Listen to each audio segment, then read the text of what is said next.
8:28. Inmediatamente saludamos con nuestro segundo invitado. Ya se encuentra con nosotros vía telemática el periodista mexicano, especialista en análisis geopolítico y crimen organizado, Óscar Balbén. ¿Cómo está, Óscar? Buenos días, bienvenido. Le acompañamos a Alexis Moncayo, quien le habla, Licenia Espinel. ¿Cómo se recibió, cómo se vive en México esta crisis diplomática entre nuestro país y el suyo a raíz del asalto por parte de fuerzas de seguridad del Ecuador a la sede diplomática de México en Quito, una operación dispuesta, ordenada por el presidente ecuatoriano Daniel Noboa? Buenos días, bienvenido. Ahí lo tenemos. No sé si, hola Óscar, ¿cómo está? Buenos días, bienvenido. No sé si me escuchó, yo le decía que cómo se vive en México la crisis diplomática que al momento enfrentan Ecuador y México a raíz del asalto por parte de las fuerzas de seguridad de nuestro país, de Ecuador, a la embajada mexicana en Quito. ¿Cómo se vive esta crisis? ¿Cómo se la recibió? ¿Qué es lo que se dice allá? Le saludamos a Alexis Moncayo, quien le habla, Licenia Espinel. Hola, muy buenos días, muchas gracias. Perdón, no había escuchado la pregunta inicial, me da mucho gusto estar con ustedes. Pues bueno, primero evidentemente se vivió con mucha sorpresa, justo por el acto tan... no teníamos antecedentes de un evento que podría ocurrir de ese tamaño, tampoco teníamos un aviso previo de que las cosas iban a escalar al nivel de una tensión que iba a llevar a la ruptura diplomática con Ecuador. La verdad es que en México... consideramos que es una nación hermana y el conflicto, por supuesto, que nos ha tomado por sorpresa. Por fortuna, me parece, no ha habido, no hay una tensión que se refleje entre la sociedad civil, la comunidad ecuatoriana en México y en México. Ha sido una tensión que ha quedado, o ha escalado al menos dentro de el círculo político, y eso se agradece bastante porque la gente no se ha enganchado con nuestros hermanos ecuatorianos que viven aquí en México. Sin embargo, por supuesto que tiene una repercusión importante, al menos en temas de seguridad, y el más importante, el más evidente, es que con la ruptura de las relaciones diplomáticas, pues se han suspendido las tareas de colaboración criminal entre ambos países. Una colaboración que además se intensificó cuando a principios de año, especialmente en Quito y en Guayaquil, pues comenzaron estos actos de violencia que estaban relacionados con pandillas carcelarias o considerados grupos terroristas, y que a la luz de las horas siguientes, lo que comenzó a suceder en Ecuador, pues conocimos con mayor contundencia cómo esas pandillas, los lobos, los choneros, los killers, pues habían crecido en poder no solamente económico, sino también territorial, a partir de las asociaciones que tenían con grupos criminales en México. Y bueno, lo que tengo entendido, mis fuentes me comentaron hace un par de semanas, una semana y media probablemente, cuando comienza este tema de la ruptura de relaciones diplomáticas, que había un pedido por parte del gobierno de Daniel Noboa, que se había hecho a través de notas diplomáticas, para que México pudiera hacer una tarea, digamos, de contrainteligencia criminal en las cárceles más importantes de mi país, poder escuchar incluso conversaciones privadas que sostenían algunos líderes criminales, para conocer realmente cuál es el nivel de cooperación que tienen los cárteles mexicanos con los grupos criminales en Ecuador. Y este había sido un gran logro de la diplomacia ecuatoriana, poder hacer que México se interesara, que viera un beneficio en conocer cuáles son estos nexos binacionales. Y ya se comenzaba el primer envío de información, una digamos, avanzada de datos, de saber dónde estaban realmente los lazos carcelarios entre México y Ecuador, cuando viene este lamentable asalto del gobierno ecuatoriano a la embajada mexicana en Quito, la ruptura de relaciones diplomáticas que vienen las horas después, y no se puede ya concretar el envío de información. Con la ruptura diplomática, México queda atado de manos para enviarle a las autoridades ecuatorianas lo que sabían de estas operaciones desde México, y pues es una lástima porque se queda trunco una tarea de inteligencia criminal que seguramente hubiera beneficiado mucho a ambos países. Hola Óscar, qué gusto poder nuevamente saludar contigo y conocer de primera mano también lo que está sucediendo entre Ecuador y México y las reacciones desde allá.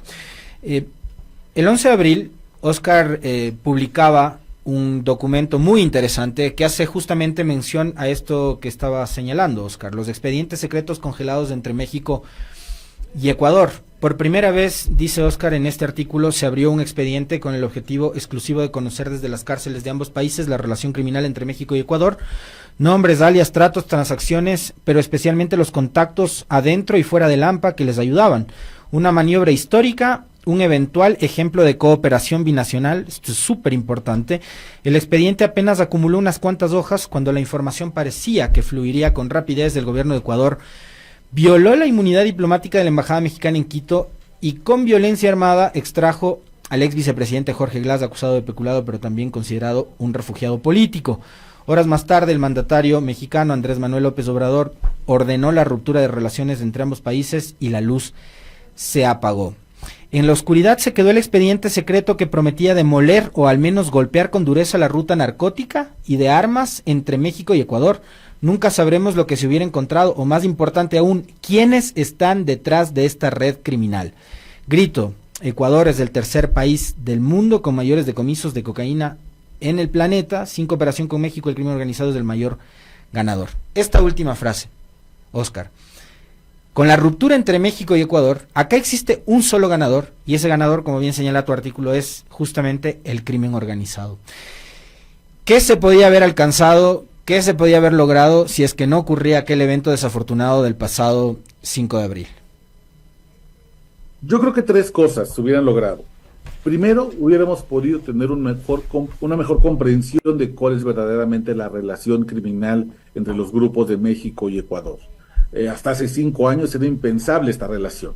Al menos incluso quienes estudiamos las relaciones criminales de los cárteles hacia el exterior de nuestro país, no teníamos ninguna especie de pista de que los grupos criminales en México tenían tanta influencia en Ecuador. ¿Cómo lograron en 5 años ser uno de los principales abastecedores del know-how, digamos, de cómo hacer una franquicia criminal en Ecuador a partir de lo que ya conocen los cárteles mexicanos? Eso me parece que es una primera gran duda, ¿no? ¿Y por qué Ecuador se volvió un lugar de ensayo, digamos, para exportar el modelo de los cárteles mexicanos hacia Sudamérica? Un modelo que ciertamente no ha pegado, digamos, no ha tenido tanta influencia en otros países, y que yo creo que tenemos que explicarlo mucho más allá únicamente de la ubicación geográfica privilegiada que tiene Ecuador por el puerto de Guayaquil en el mercado internacional de drogas. Esa me parece que puede ser una primera gran duda que podríamos haber resuelto. Segundo, ¿hasta dónde llega esta cooperación?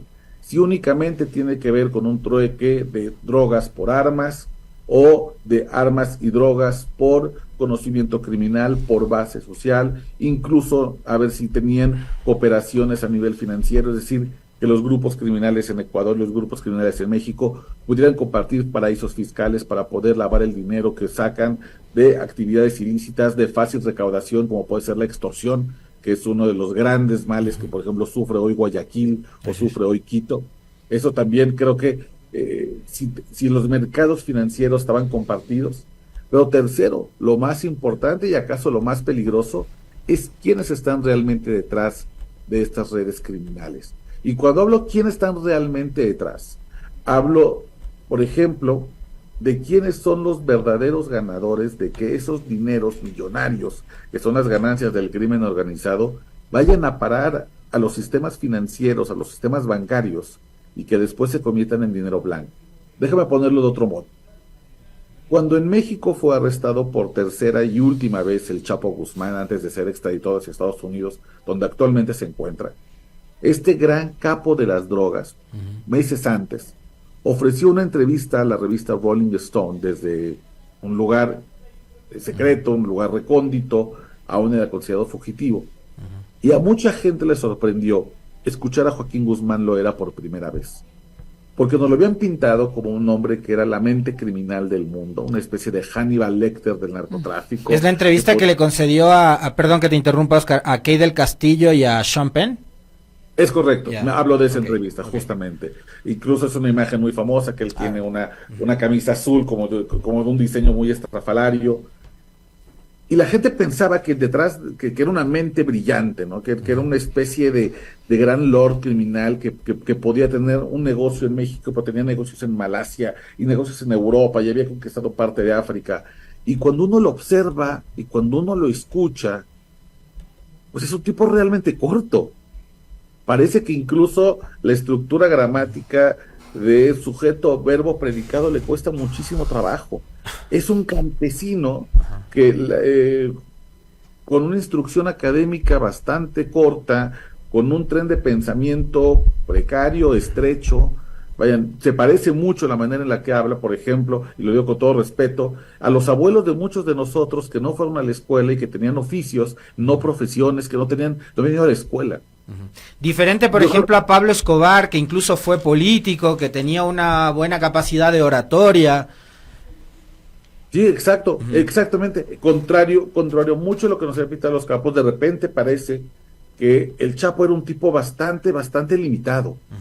Y entonces la siguiente pregunta que nos hacemos muchos es, ¿de verdad esta es la mente criminal capaz de tener negocios en 4 continentes al mismo tiempo? Una persona así tiene la capacidad de movilizar miles de millones de dólares y tener un mayor entendimiento de cómo funcionan los mercados financieros en el mundo que muchos CFOs o muchos de los grandes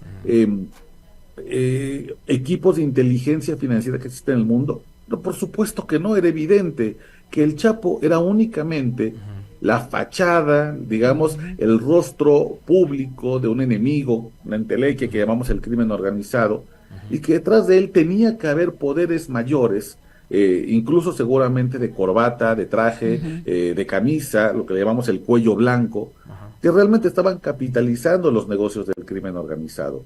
Me parece que cuando los expedientes secretos entre México y Ecuador se dejan de alimentar con información que venía de la cooperación binacional y se quedan lamentablemente en este momento como están en pausa y sin saber si van a poder reanudarse, incluso después de que se puedan reanudar las relaciones diplomáticas entre México y Ecuador. Nos va a quedar la duda de si realmente estos líderes carcelarios en Guayaquil, en Quito, en otras ciudades ecuatorianas, que los vemos bastante básicos, que los vemos bastante rupestres, poco, digamos, avesados en negocios internacionales, pues probablemente, si realmente son ellos quienes están al frente de las organizaciones criminales en Ecuador, o si no, jalar la hebra, empezar a deshilachar la madeja, podía llevarnos a nombres de grandes políticos ecuatorianos, de grandes empresarios, de grandes banqueros, que por supuesto que tendría mucho más sentido que ellos estuvieran detrás de estos golpes criminales. Esa posibilidad en su momento hoy queda en una especulación, pues porque no ha podido fluir la información. Yo tengo una duda persistente, Oscar, y es, digamos, estos personajes, como tú acabas de poner, digamos, en evidencia lo que era Joaquín Guzmán, lo era, el Chapo, intelectualmente, ¿no? Una persona bastante limitada. Claro, yo acá también no creo que Fito o Colompico, los líderes de estos lobos, tiguerones, sean precisamente las mentes brillantes de las organizaciones criminales, que hay obviamente alguien que está detrás manejando los hilos de estas empresas transnacionales del crimen organizado. Y ahí tengo una duda que es persistente, Oscar, y no sé si tú compartes esa misma inquietud o capaz tienes también alguna respuesta con respecto de eso. Es el valor del kilo de cocaína.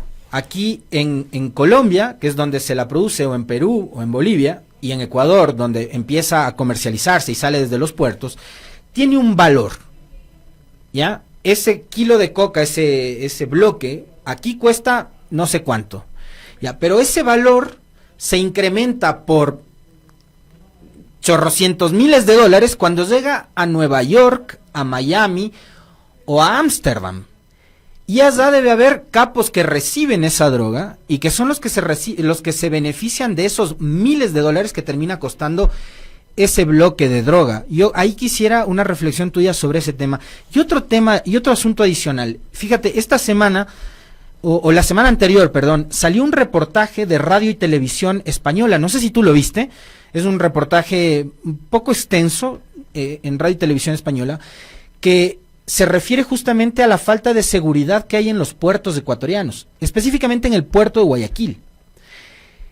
No hay escáneres y desde Ecuador salen 6.5 millones de cajas de banano cada semana hacia Europa.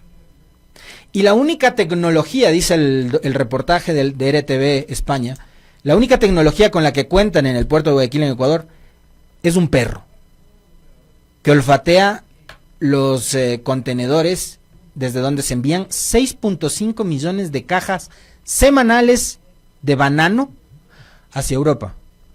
¿Qué decir de estos dos temas que te acabo de mencionar? Mira, déjame ir con el segundo. Seguramente todo tu equipo y también quienes nos están escuchando recordarán del bloqueo en el canal de Suez en Panamá que ocurrió en el 2021.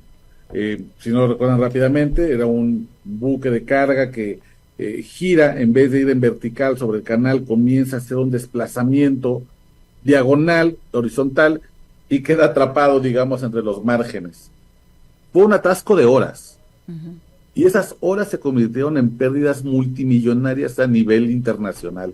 Creó un retraso en la entrega de mercancía que se volvió de un simple incidente, algo tan sencillo como crear un atasco, en una de verdad crisis financiera para muchísimas empresas que repercutió incluso en las bolsas internacionales.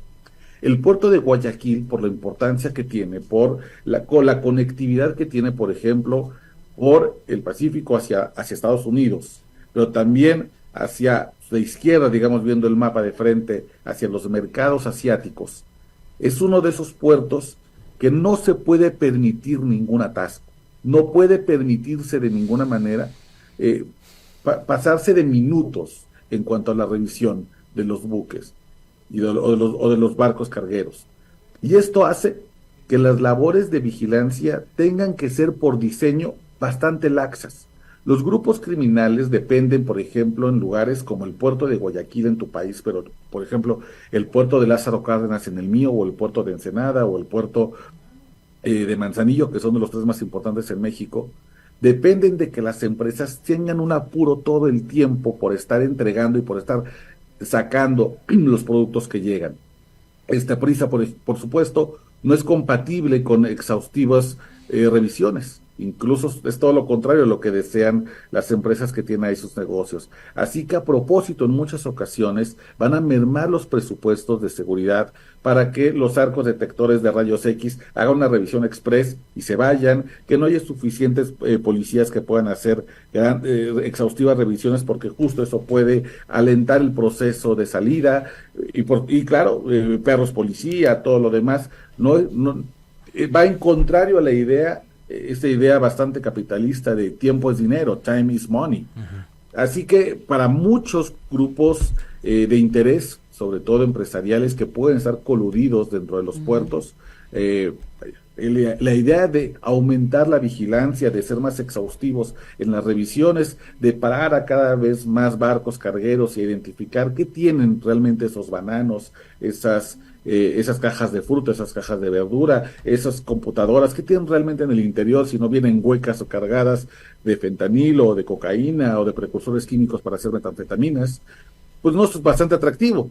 Es en realidad, ellos quisieran un sistema incluso en el que no hubiera revisiones y todo se pudiera pasar. Uh-huh. Por supuesto, esto está respaldado por organizaciones criminales que se ponen detrás de ellos y dicen, bueno, a nosotros nos encanta el modelo en el que haya muy pocas revisiones, porque entonces de 50 barcos que metemos, pues 49 pasan y uno tal vez nos lo decomisan, pero si pasa 49 y se quedan con uno, pues es un negocio bastante ganador. Y no hay que olvidar que entre el 70 y el 80% de las drogas en el mundo se mueven por vía marítima. Uh-huh. Los puertos son los grandes objetos del deseo de los grupos criminales internacionales.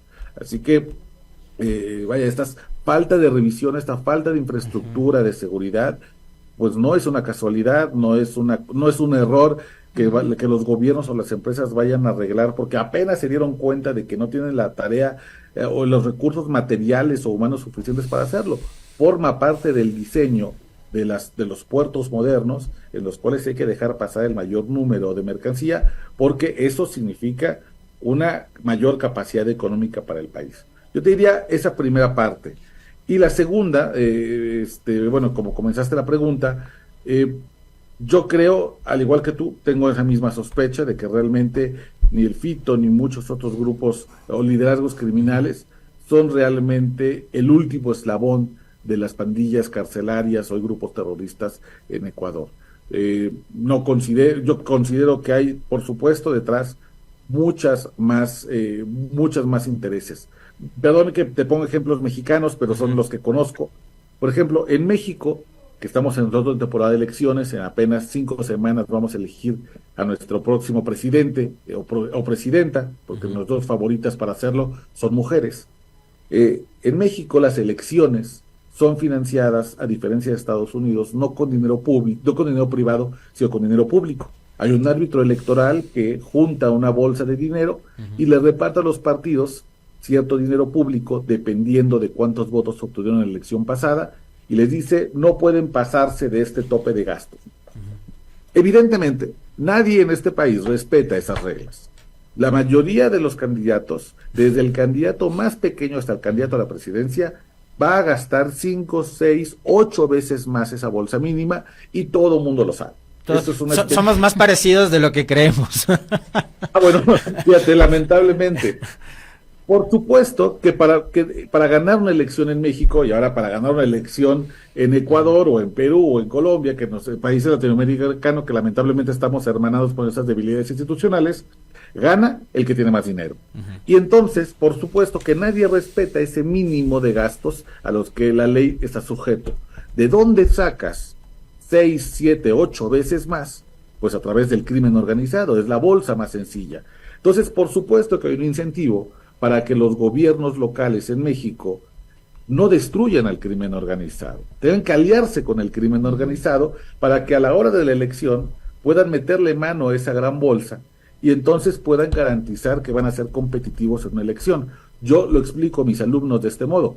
El crimen organizado es ese tío que vas a ver en Navidad y que es un tío que hace chistes inapropiados, que es grosero, que no sabe comportarse en la mesa, que es un patán, que es un macho, pero que toleras o invitas cada diciembre, cada cena de Año Nuevo, pues porque es el tío que tiene dinero.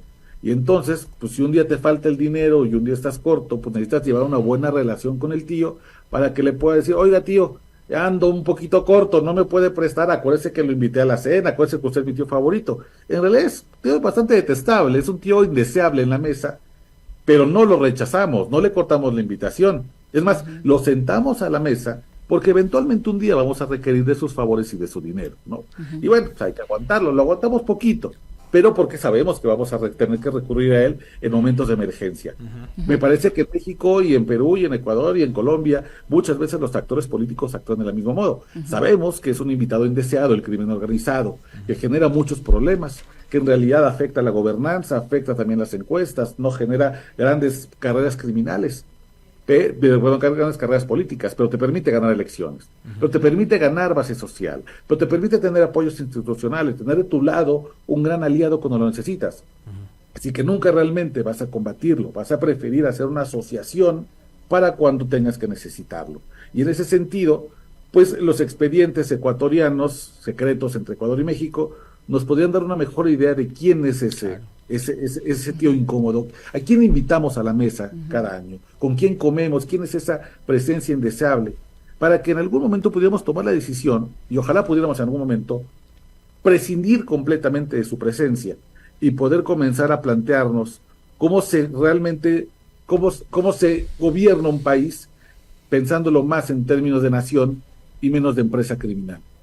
Oscar, usted decía que lamentablemente esta crisis diplomática no nos va a permitir conocer por qué Ecuador se ha vuelto tan atractivo para el crimen internacional y por qué esta franquicia, al parecer, de los cárteles mexicanos ha elegido al Ecuador. Acá vemos que hay grupos que ahora son denominados terroristas por el Estado ecuatoriano, por el gobierno, que ya tienen algunas prácticas que antes eran exclusivas o mayormente se las daba en México por parte de los carteles, como el control del territorio, como la captación de autoridades, como la violencia a veces impensable. ¿Qué tanta penetración de las prácticas o de esta franquicia del narco mexicano existe en Ecuador? Mira, yo diría que la infiltración tiene que ver con un manual que prácticamente escribió el grupo criminal de los Zetas. Para mucha gente fuera del país, fuera de México, probablemente ubican a este grupo criminal. Los Zetas es un grupo que surge como una especie de guardia paramilitar armada del cártel más viejo que tiene México, que es el Cártel del Golfo. El Cártel del Golfo fue fundado en 1930 en la frontera entre México y Estados Unidos. digamos, en la esquina noreste del país. Y el cártel del Golfo diseñó una especie de guardia, pero decidió que no iba, a diferencia del cártel de Sinaloa, por ejemplo, a reclutar campesinos pobres a los que les iba a dar un arma y les iba a enseñar a tirar, sino que iba a recoger a los mejores elementos del ejército mexicano, los iba a convencer de que desertaran y los iba a llevar a sus filas para que crearan a sus propios guardaespaldas. Y por supuesto, estos soldados de élite pues habían sido entrenados para ser hiperviolentos, una suerte de caiviles mexicanos. Y estos grupos, sobre todo los Zetas, crearon un manual que hoy veo claramente replicado en Ecuador. Primero, tomar posesión de las cárceles como centros de operación. Que el Estado financie, digamos, las oficinas del crimen organizado. Que las cárceles se vuelvan sus territorios donde ellos pueden no solamente vivir, esconderse, salir y regresar a conveniencia, sino que además se puedan volver centros de acopio de drogas, bodegas de armas y también, lamentablemente, centros de exterminio.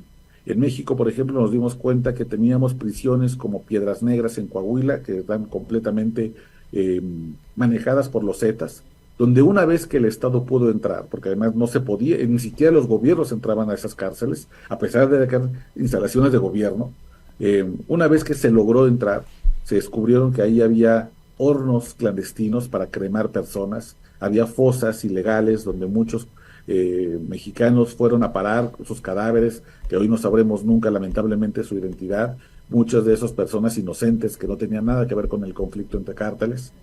Y desde ahí, desde esas cárceles, los Zetas operaron las peores masacres. Me parece que es un modelo que han copiado muy bien para ellos, muy mal para la sociedad ecuatoriana, los grupos como los Killers o los Choneros o los Lobos, que han seguido, me parece, ese manual al pie de la letra. Y segundo, como tú bien hablabas, la cooptación del Estado, la macrocriminalidad. Otro de los puntos importantes, digamos, de este manual de los Zetas era que una vez que se tenía el control de las cárceles, tenía que irse principalmente sobre 3 grupos importantes para poder dominar una ciudad de cientos de miles de personas con apenas un puñado de personas. Y era, por un lado, había que ir a las policías y ofrecerles un trato que les iba a parecer irresistible. O te unes a mí o te mato a tu familia. No, es decir, no estaban únicamente pagando a los policías, como es el modelo colombiano, que los policías estaban dentro de la nómina. Aquí no te va a pagar nada extra. Tu paga, digamos, tu beneficio por trabajar conmigo, es que mañana no voy a matar a tus hijos ni a tu esposa. Segundo, el silenciamiento de la prensa. Había que comenzar con los pequeños periódicos regionales, que suelen ser los que, porque conocen mejor la localidad, tienen a veces reportes más frescos, una especie de relación más cercana con la ciudadanía, e inmediatamente convencerlos de que la vida de los periodistas corría riesgo si empezaban a informar ciertos hechos que no convenían al grupo criminal. Entonces se formaban regiones de silencio o regiones donde los Zetas podían operar a sus anchas, y la gente, a la hora de tratar de entender qué es lo que estaba transformando sus ciudades, no encontraba información en la prensa, porque la prensa estaba ejerciendo una especie de autocensura para salvar su propia vida. Y tercero, ir con los empresarios y informarles que a partir del momento en que el grupo criminal decidía, ellos estaban sujetos a un cobro de extorsión semanal, quincenal, mensual, a cambio de que no quemaran sus negocios, a cambio de que respetaran la vida de sus empleados, a cambio de que sus familias no fueran secuestradas. Y de ese modo, los grupos criminales obtenían no solamente silencio, obtenían también control territorial y además recursos, muchas veces en dinero en efectivo, que podían después lavar en las propias empresas de los empresarios que tenían completamente dominados por miedo. Este modelo, instaurado en el norte de México en los años 2008 a 2014, que hoy ya este grupo criminal de los Zetas prácticamente no existe en México, sino que se ha atomizado en otros, me parece que es la réplica de lo que estamos viendo lamentablemente en Ecuador. Copiaron, digamos, como si fuera una franquicia, compraron el manual de operaciones y lo compraron a cambio, por supuesto, de hacer un trueque de que Ecuador también tenía que mandar entonces los grupos criminales una parte de las ganancias hacia México y además pues parte de la droga que se crea en la región y de las armas. Pero sin duda yo veo una especie de copia de manual que además es bastante peligroso porque son manuales que pueden perdurar durante muchos años en países como Ecuador si es que no se les da la debida atención. Qué tenaz. ¿Y qué pasa con los cárteles de Sinaloa y Jalisco Nueva Generación, por ejemplo, en relación con la delincuencia en Ecuador? Son los grupos criminales más poderosos en México que han resistido operativo tras operativo, y creo que además su peligrosidad, viendo justamente de fronteras para afuera, hacia México, radica en la capacidad económica que tienen. Justo antier, representante me parece que es el fiscal general de Estados Unidos, hablaba de que los grupos criminales en México tienen mucho más dinero que países enteros, y así lo ponía. Decía, las ganancias que obtiene el cártel Jalisco, el cártel de Sinaloa, pueden incluso llegar a superar productos internos brutos completos de países pequeños. Déjame ponerte 2 ejemplos rápidos. Únicamente el negocio del tráfico de migrantes indocumentados de la frontera sur de México, que conecta con Centroamérica, a la frontera norte, que conecta con Estados Unidos, tiene un valor de 13,000 millones de dólares anuales. Cada año, 13,000 millones de dólares. Eso solamente migrantes indocumentados. A esto le falta el cálculo del fentanilo, de la cocaína, de la marihuana, de las metanfetaminas, del tráfico de armas, del tráfico de maderas preciosas, de especies protegidas, de agua. Es decir, estamos hablando de una cantidad ridícula de dinero. El gobierno de Estados Unidos tiene calculado que solamente Cártel Jalisco Nueva Generación y Cártel de Sinaloa tiene presencia en cerca de 80 países del mundo.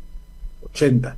Mis investigaciones me hablan de que incluso el Cártel de Sinaloa, en el pasado Mundial de Fútbol en Qatar, una nación que tiene un cerco importante por las drogas, por la misma carácter del país, que es un país del mundo árabe, con cero tolerancia a las drogas, una política muy dura. Hasta allá llegó el Cártel de Sinaloa a vender Captagón a los obreros yemeníes, cataríes, que participaron en la construcción de los estadios y que necesitaban drogas para poder aguantar largas jornadas en el desierto y poder terminar a tiempo los estadios que el mundo disfrutó. De ese nivel es la capacidad que tienen estos grupos criminales para infiltrarse. Por supuesto que van a encontrar una salida rápida, relativamente sencilla, a un país como Ecuador, con el que lamentablemente, además de que nos hermanan cosas hermosas, pues nos hermana también las debilidades institucionales, los policías mal pagados que son susceptibles a ser corrompidos por el crimen organizado, puertos poco vigilados, porque así convienen las empresas privadas que ahí operan, como ya les había contado, y por supuesto una creciente población muy joven que comienza a consumir drogas a un ritmo cada vez más acelerado, no como se había visto hace algunos años. El enfoque prohibicionista de la guerra contra las drogas, que tiene efectos en Ecuador y en México, nos había prometido 3 cosas cuando comenzó. Que a cambio de perder ciertas libertades civiles para que los militares pudieran tomar algunas atribuciones de seguridad pública, tanto México como Ecuador iba a haber 3 efectos positivos, que no hemos visto. Primero, íbamos a ver menos usuarios de drogas. No los tenemos. Está creciendo el consumo de drogas. Segundo, íbamos a tener menos variaciones de drogas. Tampoco es cierto. Cada vez aparecen nuevas drogas sintéticas con formulaciones más complicadas, más adictivas, más letales, con una capacidad más pronta de generar sobredosis con cada vez gramajes más pequeños. Y tercero, íbamos a tener agrupaciones criminales cada vez menores y más débiles. Ninguno de esos 3 supuestos se ha logrado.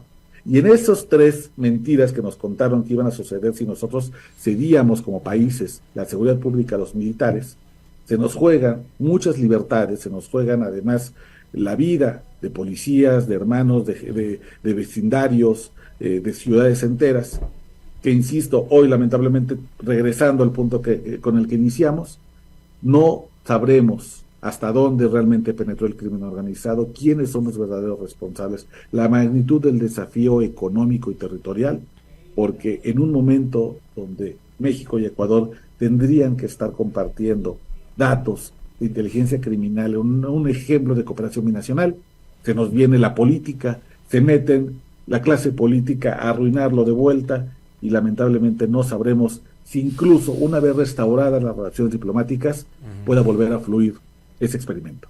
Muchísimas gracias, Óscar. Muy gentil, muy interesante conversar contigo. Un fuerte abrazo, gracias, Óscar. Un abrazo, que tenga muy buen día. Lo propio.